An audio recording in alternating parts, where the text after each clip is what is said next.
One of the people considered to be the most knowledgeable and well-placed four-star general in the United States Air Force in the realm of UAP is missing this week.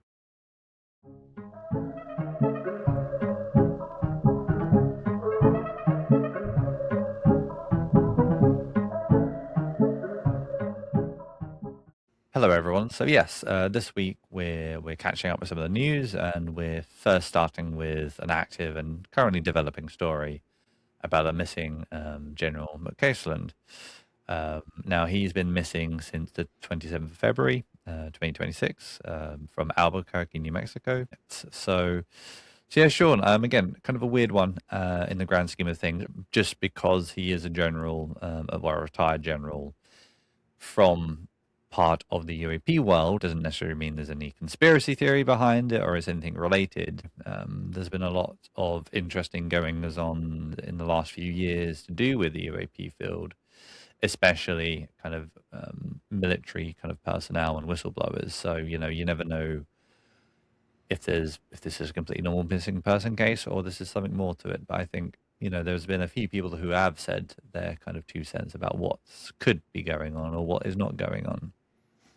General McCasland seemed to have walked away from his home on the 27th, left behind his phone, his prescription glasses, his wearables.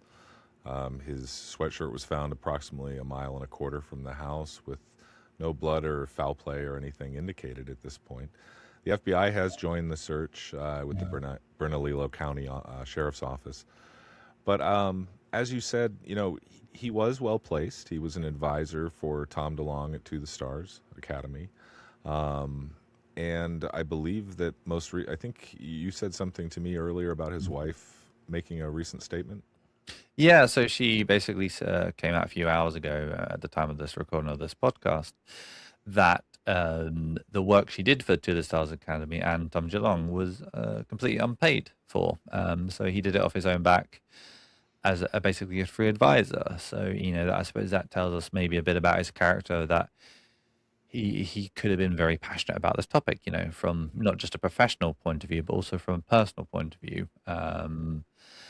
Because, I suppose you would expect someone with his background, experience, and credibility, to potentially be paid very well for an advisory role with a project like that when it was at its peak. But the fact that he did it for free, just means he could be very passionate and very into this away from his military background. So again, yeah, there's apart from the things that you've stated that they've found, the county sheriff and the FBI have just recently joined the search. There's not really much else to go on at the moment, There's been rumors and things circulating, but it's best not to talk about those because they're pure hearsay at the moment. And we should really, especially when it comes to a missing persons case, really only go based off the facts. And I think kind of that's what Lou Elizondo was also saying as well. I'd agree. Former DoD intelligence officer and General McCasland's colleague from To the Stars Academy, Luis Elizondo, has urged caution in not jumping to conclusions as to foul play or even UAP involvement in the case. So I think that's the wise way to go right now, to ensure that we lend dignity and care to the family in this time, and that people just do whatever they can to help find the general. On a slightly more positive note, I have something more aligned with the vision that we have over at Nanu. Two retired Arizona police officers, Marianne Robb, who served 34 years with the Gilbert Police Department, and Dave Rich, have created an organization called UAP-PD, the Unidentified Anomalous Phenomena Police Department. The organization takes structured reports exclusively from law enforcement officers who have had unexplained experiences they can't explain through conventional means. Rob has been active in the Arizona chapter of MUFON since 2015. Drew on her law enforcement interview skills to bridge the gap between experiencer accounts and credible structural reporting. During her tenure at the force, fellow officers regularly called on her when their investigations intersected the paranormal. So I'll be keeping an eye on this. While some might smirk at it, I think it's a fantastic place to start and to lend some credence to the subject, especially with people who are on watch 24/7 in our communities. So No, exactly. I think, and that's just one police department in one city, in one town, in one state. Think about the hundreds, if not thousands or tens of thousands worldwide, that where they do see things. These are people out on patrol who are out every day looking at, they have a very trained eye when it comes to seeing things that are wrong or investigating or trying to find things that kind of are not normal. So, I think these types of people are perfect to set up something like this, to investigate reports, especially when it comes to fellow colleagues, who better to interview the police than the police in that sense. And, I really hope success kind of in their work. And yeah, but it seems of it's not just, UAP stuff, it's also other phenomena as well, which is really, really interesting. And, I wish them all the best. And it would be nice to see kind of other people do this, who can use their professional backgrounds to serve to investigate and research in unknown phenomena. And so, swinging it back to Nano, that's kind of what we want, so just to build a community like those like-minded individuals at UAP PD. The more people that do this, the more we can hopefully understand about our world and our universe, really. Yeah. I have to say, as a former law enforcement official, I'll be keeping an eye on them. I'm curious if they're going to receive national reports, or if they'll take that in, or if they'll take reports from military personnel, at least for unclassified events. I know that, when I was in law enforcement, I saw a lot of weird things. I can't say that I saw any UAP per se while working in a law enforcement job, but having a place that you could report that to that wouldn't affect your credibility in your daily job, that would be very valuable to a lot of people. So I look forward to seeing what they do. No, exactly. I think, something should exist like that in kind of every kind of industry, and every kind of high level job.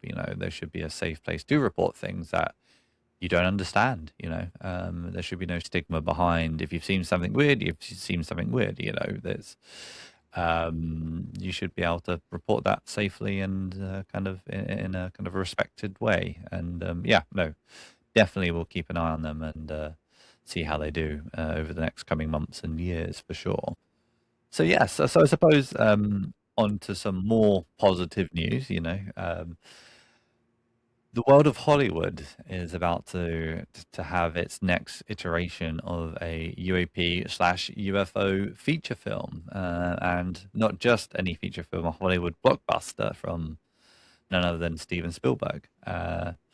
Very kind of on the dot naming Disclosure Day. They recently released, I believe, as of yesterday when we recorded this, the official trailer for Disclosure Day. We've had a few teasers up until now, and if you like TV spots, but they've released their full-length trailer, which, to be fair, in the grand scheme of things, didn't show too much extra.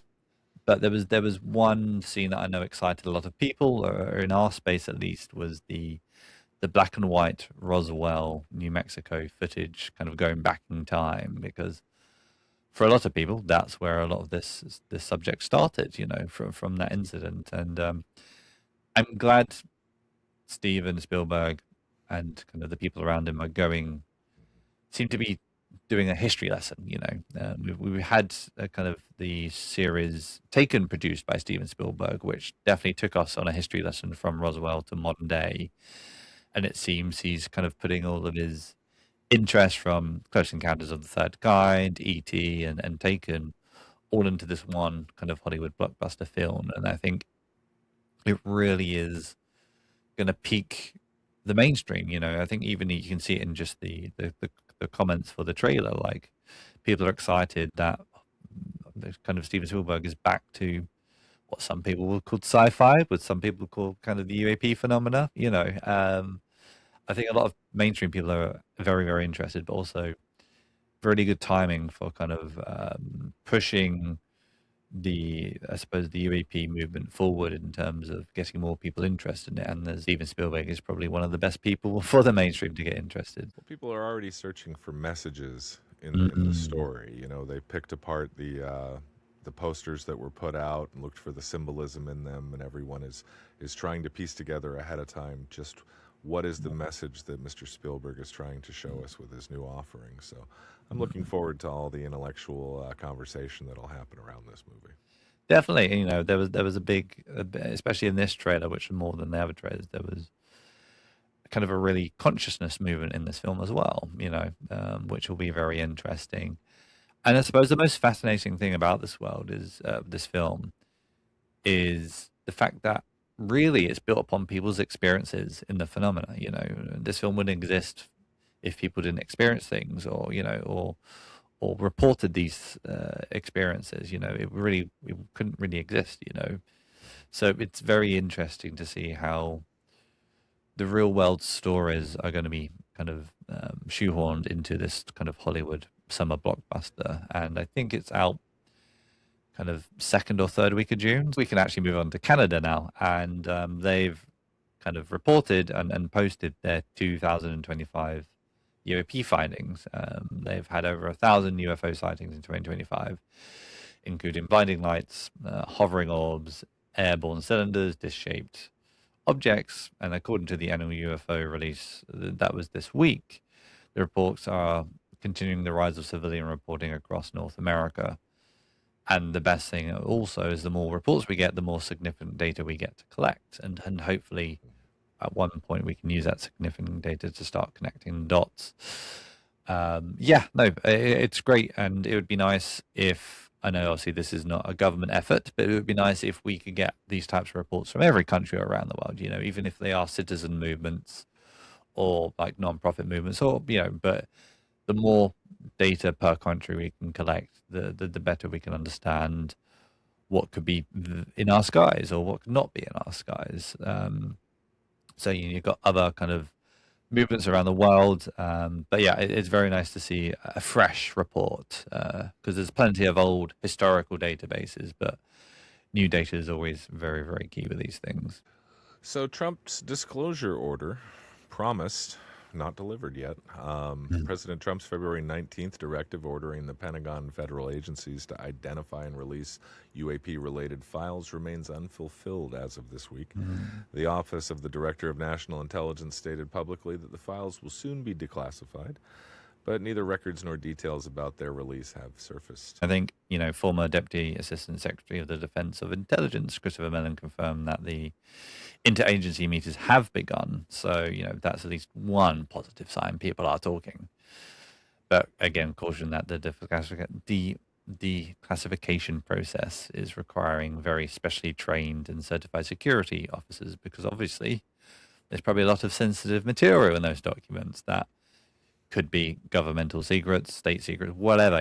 We don't know. Only they know. And there's probably only a handful of people trained to go through that data and those documents. So I think, going forward, I suppose we know this is going to take a while. But the issue is the longer it takes, it feels like the less likely it is to come out, because anything can happen in between now and Trump's kind of presidency, and if it takes many, many years and a new president comes into play who doesn't want to declassify these documents, then, it'll just be buried under again, and we've got nowhere, in years. So yeah, this is going to be a very kind of one to watch. Unfortunately, we are powerless. It really is in the hands of the authorities, and we have no idea how long it's going to take, and we can't even speculate. I mean, hopefully we can get updates every now and again to see how the process is going, if there's any blockers. But really, it could take months, weeks, years, days, hours. We don't know. We could wake up one morning, it's all there. We could wake up 10 years later and it still hasn't been released. Well, it's nice to see that serious and passionate professionals like Christopher Mellon are involved in tracking the process, especially due to the fact that this is obviously occurring at an incredibly chaotic time, not only in the history of the United States, but in the history of the world. Yeah. It's hard to take the current, at least for me, the Secretary of Defense's remarks on this very seriously when he assures us that he will be in full compliance. There's non-compliance in other areas. So I will remain skeptical as to what will be released and what will be said. But we've never been here before. We're having the No. conversation. It is in the headlines. It is happening in the halls of Congress, and people like Chris Mellon are still attached to this after all these years and take it very seriously. So I guess that's where my optimism will lie. Yeah. No, exactly. That is the one positive, is we're at least having these conversations, you know. What comes of it, we have no idea, but at least we're now here, you know. Flies, Sean. Now you may be wondering on why I'm mentioning flies, or a fly in particular, is a company out of San Francisco, I believe, called Eon Systems PBC, have been, I believe, the first of public knowledge to copy a fly's brain digitally, put it into a 3D model and connect it up to a 3D fly in a virtual world, basically turn on the switch, and then the fly knew it was a fly in a 3D world and started acting like a fly in the 3D world, in the virtual body. Now, obviously, a fly in the grand scheme of things is a very simple creature. But the fact that humans can now effectively take the consciousness of one creature, upload it into a virtual world, and it still know it is what it is in that virtual world and act like a fly, you know, that's a very, very big thing, a very big like thing in research and progress for consciousness, you know, even if it is just a fly. Kind of broke my brain a little bit with that. So you're telling me that the pattern of the brain of a fly knows how to be a fly. Yeah. So maybe the pattern of a Sean know how to be a Sean, or would it just know how to be a blank human? Exactly. You know, where does that distinction lie between our personalities and our functions, you know? That brings up some really amazing questions about instinct versus consciousness and things like that. So what's next for them? Well, next they want to, obviously the next big step up, which is a massive step up in the grand scheme of things, is a mouse. You know, a mouse has a lot more, well, neurons, for instance, you know, if you want to go down that route.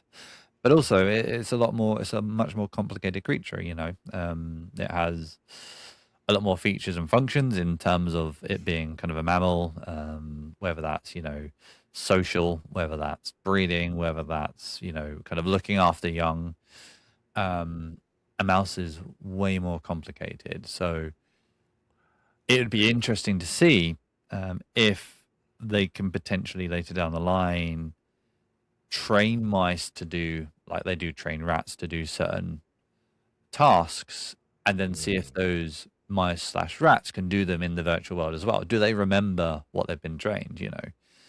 And if they do have that memory, then that just kind of shows that there is something that does transition from our neurons and our other parts of our brain into a virtual reality, I suppose. You've given me a great deal to think about. I mean, I'm a big fan and peruser of simulation theory and all things The Matrix, and this is really fascinating. I really look forward to their research. You say they're in San Francisco? San Francisco, yes, and they're called Eon System PBC. So yeah, it's going to be very, very interesting couple of years for that company, and they're actually very active on X. You know, they've got their own website, but they you can find them all over on X. That's kind of where they share a lot of their thoughts, feelings, and work. And yeah, we will see. We'll keep an eye on this one, and if we have any more, I suppose, information to say, then we will kind of bring it up in the future episodes. You've left me with a blown mind. Thank you. I think I blew my mind as well. At least the fly's mind wasn't blown. I like it.